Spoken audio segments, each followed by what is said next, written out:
Welcome to the Friday Show, presented by Monmouth Park. The TVG Haskell Stakes is getting closer by the day on July 23rd. Tickets on sale at monmouthpark.com. I'm Bloodstock editor Joe Nevills, joined by editor-in-chief Natalie Voss, and we're pleased to welcome Lisa Lazarus, CEO of the Horseracing Integrity and Safety Authority, on the show today. Lisa, thanks for joining us. Thank you. I'm delighted to be here. Thank you for having me. Yes. So it's been an eventful week in horse racing. The registration deadline for HISA was July 1st, and we've had a week with the first set of regulations being enforced. One of the things we wanted to chat with you today is looking back on that first week. What's your assessment of how things have gone so far? So, I'd have to say that I'm really delighted about where we are. We have a long ways to go and a lot to do well going forward and to improve upon. But in terms of it being the very first week of national regulation, I'm really, proud of everyone, really the industry that rallied together to make it work. We're a relatively small team at HISA, and we had just a tremendous amount of support from state racing commissions, from racetracks around the country. And so with 25 racetracks having raced over the July 4th holiday weekend, given the fact that things were reported as having gone smoothly, I'm really pleased with that. I'm going to go off script for a second and ask you to clarify, Lisa. I have heard people say HISA and HISA, and I have said it both ways. Is there an official way of pronouncing the acronym for it? It is HISA. HISA. Excellent. Okay, that's good to get out of the way. I'm going to try to catch myself on that. Yeah, it is HISA. Now that we've sort of had a week or so, or almost a week of HISA in action, what do you think has been kind of the area that's been the most immediate point of improvement? So, the thing that I was really pleased about, and I was watching very closely, is one of the kind of more controversial rules that went into effect nationally was the crop rule. And, with 25 racetracks racing, as I said previously, we only had about 7 or 8 crop violations, and they were really minor violations, just 1 or 2 strikes over. I mean, any violation is obviously a violation, but the focus of a lot of the opposition to the rule was the fact that at a kind of higher grade violation, there'd be a loss of purse. We didn't see any of those over the holiday weekend. So it reassured me that the rule is, compliance with the rule is certainly possible. I'm not aware of any jockey injuries or any safety issues or concerns. And crop use is a really important area, we believe, for HISA to regulate. So that I think was a rule that was visible and that seemed to have worked, at least over the first weekend.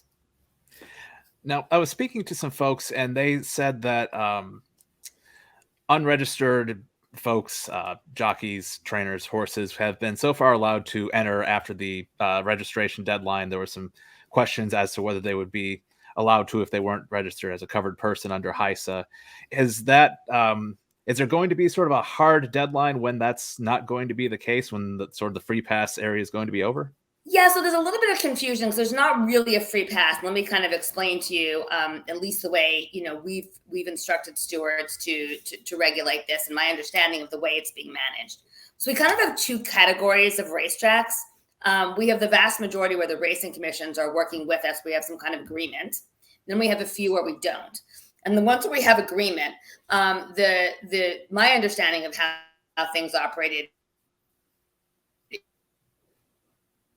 is that if in fact there's a person I registered, even though there's a can't race flag, that we would allow that jockey or trainer to continue to run, because we were still getting about 10% mismatch in our system of covered persons. And that's really because we have to go through the system and make sure in these early weeks that sometimes, like, somebody might register as Mike with Encompass, but then they register as Michael with HISA. Uh-huh. And so there's about 10% where they're not matching up, and it's then you see a can't race flag, but in fact that person really did register. So the decision, and I think this makes a lot of sense, was that for the very first week we should err on the side of trusting people, and because it may in fact be our system that's not reporting the registration properly. So those who were allowed to run, it's something we would check on the back end. And my understanding is, at least from the racing commissions that are working with us, that they didn't have anybody in that category who said, I'm not registered, I'm not going to, and they're allowed to run anyways. Different with the racing commissions that aren't working with us.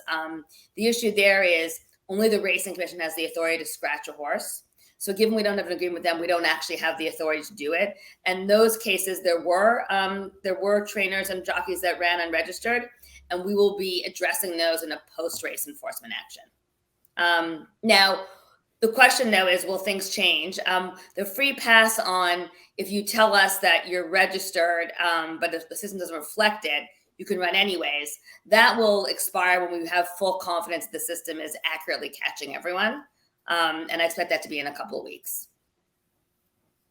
I know that owners had a little bit of difficulty registering with HISA, or maybe that's not totally fair. There were owners who said, the registration process had been confusing, or they hadn't always been able to get it to go through the way that they thought they should. So my understanding had been that as far as the registered owner status on a horse who's entered, that was kind of allowed to be a little bit squishier, just because the owner side of things with syndicates and whatever had been a little bit kind of much.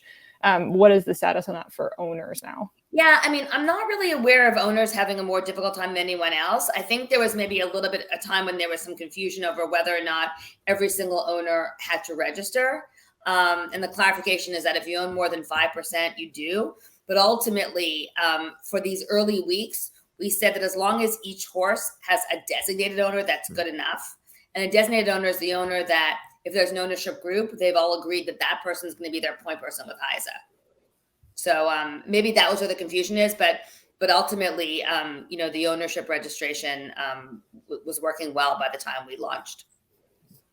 We pulled our social media for questions heading into this episode, and one of the ones that got asked rather frequently was whether HISA stewards will be publishing their daily reports online for people to read. Is that something that's going to be happening in the future? So at this time, it's not. We will be publishing violations. So if there's a violation that's taken forward as a consequence of a steward's report, we will be publishing those. But at this time, we're not going to be publishing the steward's reports themselves, because there may be information in there that actually turns out not to be a violation, and that would, of course, I think, be unfair to the covered person to publicize. Do you know if that would be strictly, we have thoroughbredrulings.com now, which has the trainers, would, jockeys, other sort of violators sort of be included into that, or would it strictly be trainers for now? Or is that something that's down the road? No, it would be, we're still working through it, but it would be any violation, okay. Trainers or jockeys, yeah. Any HISA rule violation. Gotcha. So speaking of HISA rule violations in practice, there was a situation that we sort of learned about from this past weekend with a trainer in Indiana who received a summary suspension, and his veterinarian also received a summary suspension. The commission didn't really want to comment on what the summary suspension was for, but it sounded like the trainer's comments to another publication, I'm sorry, I don't remember if it was Blood Horse or TDN, sorry guys, had indicated that it was something to do with maybe a horse being treated within 24 hours of race time, which would have been a violation in Indiana of their rules, but also a violation of HISA regulation.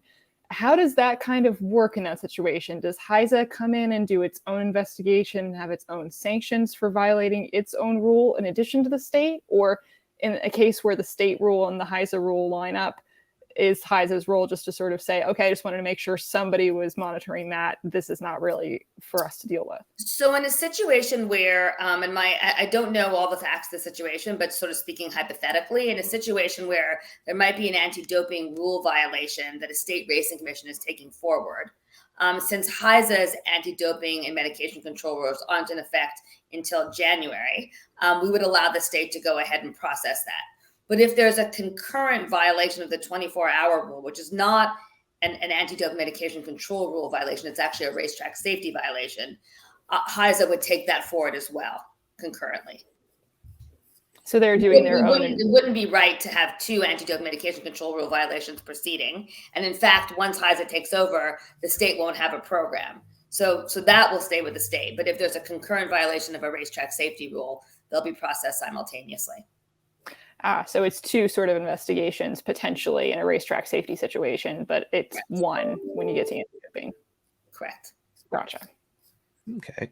So one question that I hear from people on HISA quite often is, where are they going to find all of the vets to make everything work? How is HISA going to address the track veterinarian shortage that a lot of parts of the country have for all these additional inspections without really, especially without impacting the non-horse, the non-racing part of the horse world? There's only really so many vets out there. Yeah, no, listen, it's a great question, and it's one that we're sort of brainstorming about quite regularly.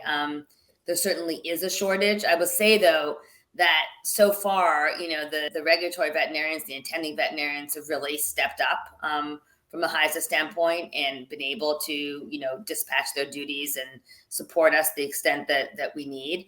We've been really tried to be understanding about, modifying or making the kind of user data entry experience better for veterinarians, that we're not actually creating additional workload, because that obviously doesn't help recruiting veterinarians if you're making their job harder.